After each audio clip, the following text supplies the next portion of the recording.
میں مشین کے بارے میں بتاؤں گا کہ یہ مشین ایک بہت ہی سمپل مشین ہے, آسانی سے استعمال میں آ سکتی ہے ووٹر کے لیے بھی اور جو پولنگ کنڈکٹ کرتا ہے اس عملے کو بھی, یعنی پولنگ پریزائڈنگ آفیسر کو بھی.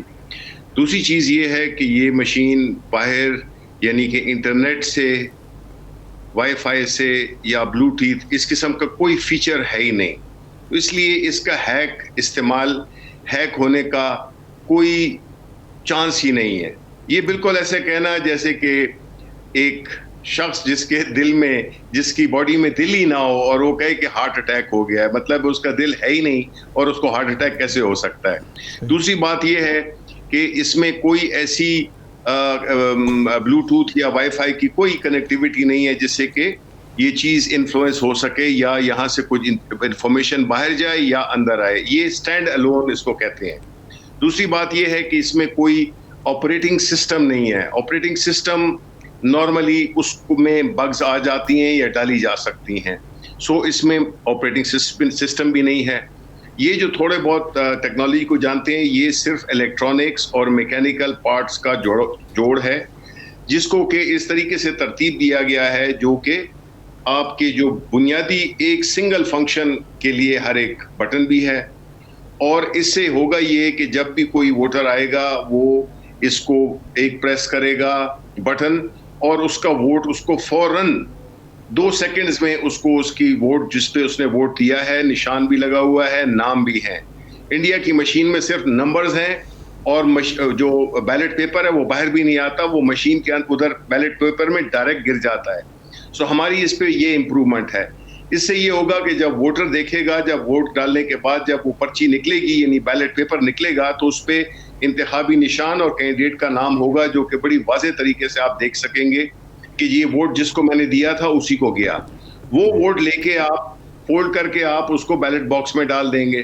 سو ایک طرف الیکٹرانک ریزلٹ ہوں گے اور دوسری طرف جو کاغذ کے جو کہ پولنگ وہ جو ہے بیلٹ پیپر وہ آپ کو ادھر نظر آئیں گے تو آپ اس کو ٹیلی بھی کر سکتے ہیں.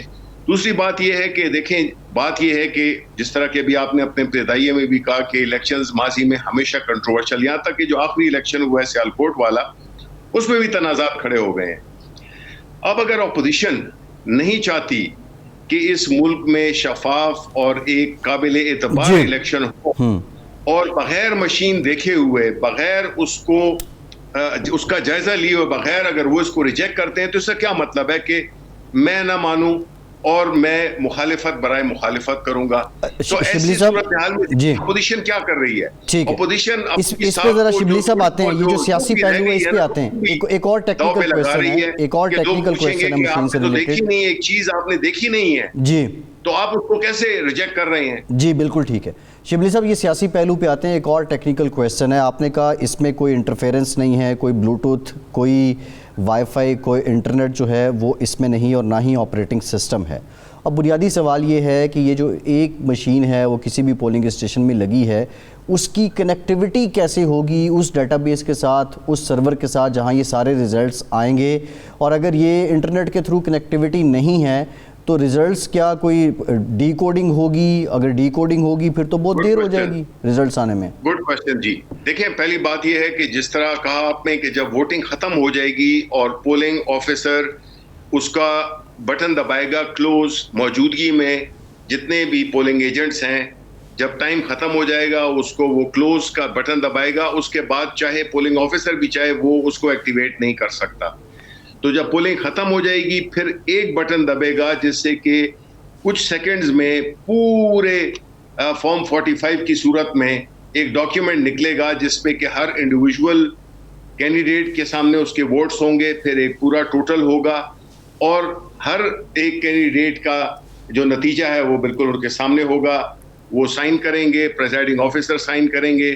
اب آتے ہیں آپ کے سوال پہ کہ اس نتیجے کو, اس فارم 45 کو کس طرح سے واپس بھیجا جائے گا ہیڈ کوارٹر میں, یا آپ اس کو الیکشن کمیشن کا جو ہیڈ آفس ہے جو بھی ہے ادھر وہ اس کو کیسے پہنچایا جائے گا؟ کیونکہ لاسٹ ٹائم RTS بیٹھ گیا تھا اور وہ بیٹھا اس لیے تھا کہ وہ میکنزم نہیں بنایا گیا تھا جس کو کہ ہم لاسٹ مائل کہتے ہیں, یعنی کہ اس میں ہم نے مشین میں ایک دیا ہوا ہے QR کوڈ یہ جو ہے ایک انکرپٹڈ سا میسج ہوتا ہے جس میں یہ سارا جو فارم 45 جو کہ جی ٹھیک ہے آپ کو شبلی صاحب اس پہ بات کرتے ہیں، قطع کلامی کی معافی، ایک بریک لیتے ہیں، بریک کے بعد دو ساتھ.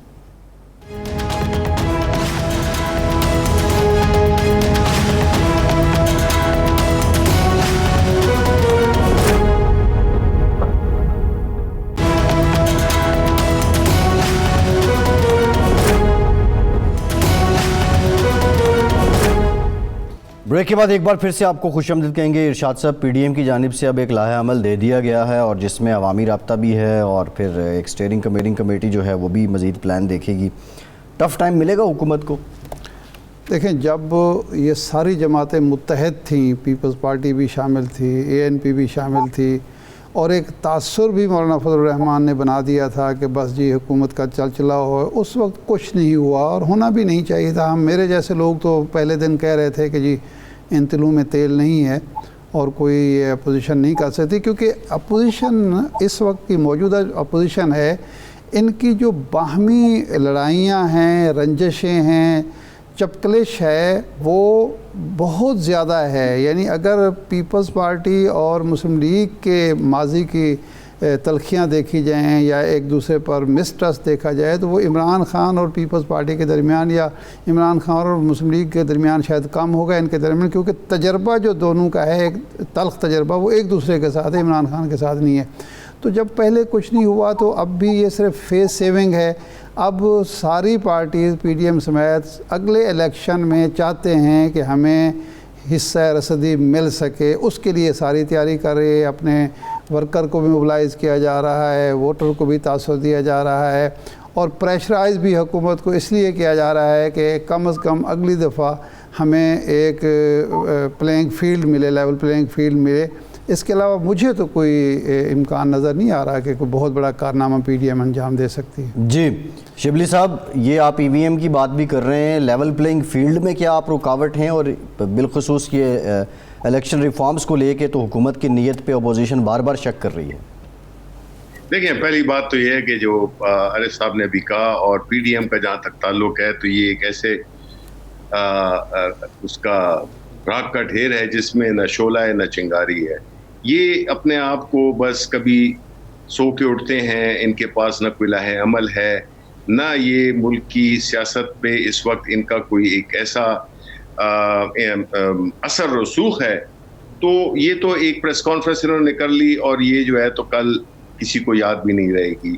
یہ اپنے آپ کو ریلیونٹ کر رہے ہیں. آفتاب خان شیرپور کو وائس پریزیڈنٹ بنا دیا اور اس قسم کی باتیں کرنا. اب دیکھیں، شہباز شریف بات کر رہے تھے کہ مہنگائی، اور وہ بھئی اگر مہنگائی ہے، آپ کو اگر غریبوں کا اتنا ہی دکھ ہے تو آپ اپنی فیملیز کو لے آئیں، جتنی جائیدادیں ہیں وہ بیچ کے اس ملک میں لائیں، اس ملک میں انویسٹ کریں. اس ملک کو ضرورت ہے. آپ باہر اپنی ایک پرتعیش محلوں میں رہ کر، پرتعیش ماحول میں رہ کر، اور آپ غریبوں کی بات کرتے ہیں، جچتی نہیں ہے. آپ پٹ منی ویئر یور ماؤتھ از. آپ آئیں، اس ملک میں آئیں، انویسٹ کریں، جو جائیدادیں باہر بنائی ہیں اس کو بیچیں اور ادھر اپنی فیملیز کو بھی لائیں. کیا وہ بہتر پاکستانی ہیں ہم سے؟ کیا وہ پاکستانی جو کہ جن کی یہ بات کر رہے ہیں ان سے یہ بہتر ہیں کہ یہ وہاں پہ ایک بڑے پرسکون ماحول میں بیٹھے ہوئے ہیں، ان عدالتوں سے بھاگے ہوئے، اور مختلف مقدمات جو اس میں کہ بہت ہی زیادہ وزن ہے، اپنی جائیدادوں کا پروف دے نہیں سکے. یہ غریبوں کی بات کرتے ہیں تو بالکل یہ ایک منافقت ہے. تو میں یہ سمجھتا ہوں کہ پی ڈی ایم تو بالکل ایرریلیونٹ ہے. اور جس طرح صاحب نے کہا کہ جب یہ بالکل پوری اپنی جوبن پہ تھے، جس تک اس وقت میں نے غالب کا ایک شعر بھی کوٹ کیا تھا کہ جس کی بہار یہ ہو اس کی خزاں نہ پوچھ. تو مطلب ہے کہ یہ تو خزاں ہی خزاں میں ہے.